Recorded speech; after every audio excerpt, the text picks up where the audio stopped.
Let's go.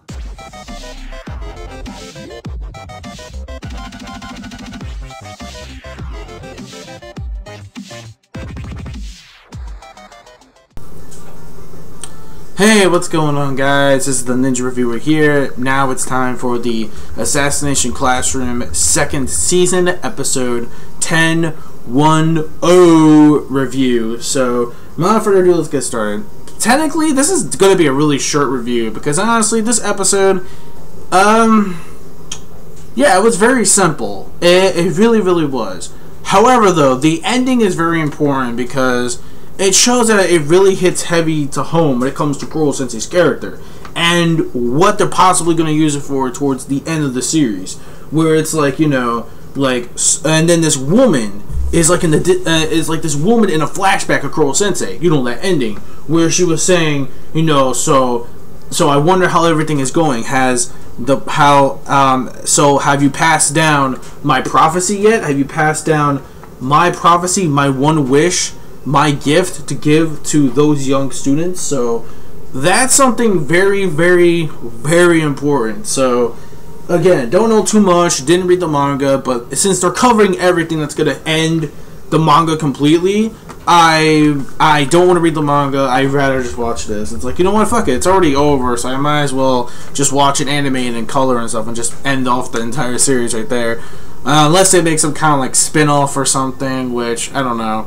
But anyways, yeah, so with this episode, technically it's the fall season around November, and of course there's a big competition going on, a big cooking fall competition. We have the E class and we have the A class, and the theme is, you know how like in America, like every time like fall hits, there's always pumpkin spice this, pumpkin spice that, and all that other shit, which they basically use every single freaking fall, which drives everybody insane. Well, it's pretty much the same thing here, except it's just acorns. Yeah, acorns is the theme, and they're adding acorns to all of their food and stuff. So basically, it's some kind of recipes they use with the acorn to give it an extra spice and a taste. So that's pretty much the thing that E class is supposed to do in order to actually compete with the preparations of the food that the A class have and stuff like that. That's pretty much the entire episode, and it turns out at the very end of the episode, we see that E class only makes it in third place, very close.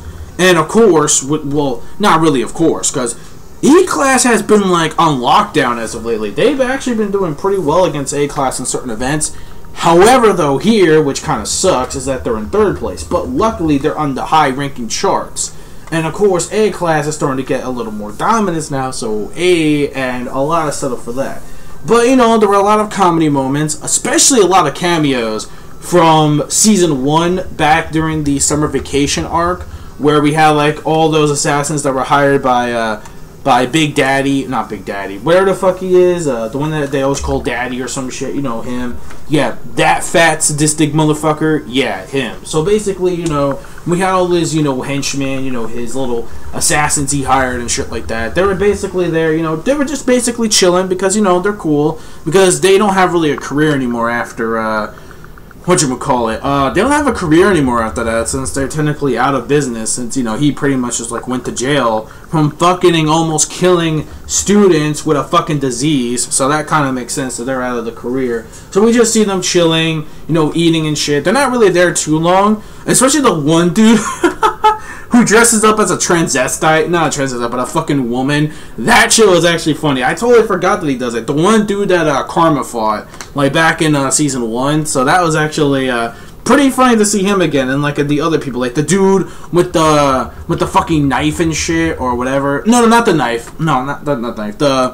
The gun, yeah, the gun. The one where he puts, like, shit in his gun, like, fucking food, and, like, whatever the fuck it is and shit, and he's eating through his fucking gun. That crazy motherfucker. They show him again. So, a lot of cameos, not really too much in dialogue with them. They were just there just for the sake of being there. And then, of course, we had, that one dude, I forget his name, the one that they actually fooled him, where they dressed up Nagisa as a girl, which I feel so bad for Nagisa, because, you know, with the whole thing with, you know, his mom, you know, she wished she had a, you know, the whole thing that happened during the other episode where she always wanted a girl, and that's why she kind of made Nagisa's hairstyle, you know, like a girl, pretty like a girly kind of like hair, pretty much. you know, they did this.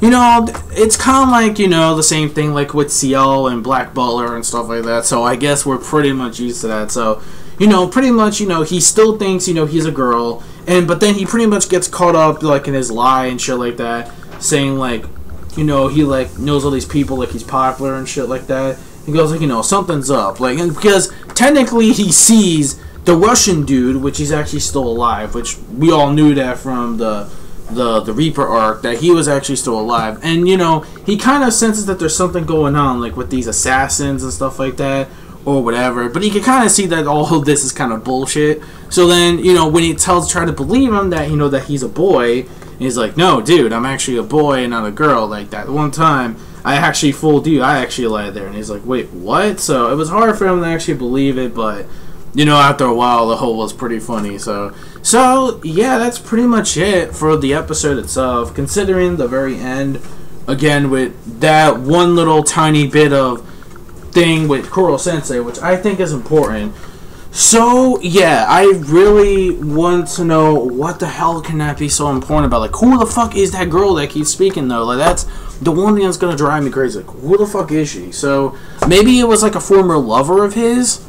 I mean, hey, if you have all those fucking tentacles and shit, hey, you know, I don't know if any girl can resist that, so be my guess. But I don't really know, though. Like, I'm assuming it was, like, his lover or something like that, from what I know. But we'll see again, you know, what that happens. But as an episode as a whole, I'm going to give it a 3.5 out of 5. It was sort of decent. Not like my most favorite, but it was a decent, solid episode.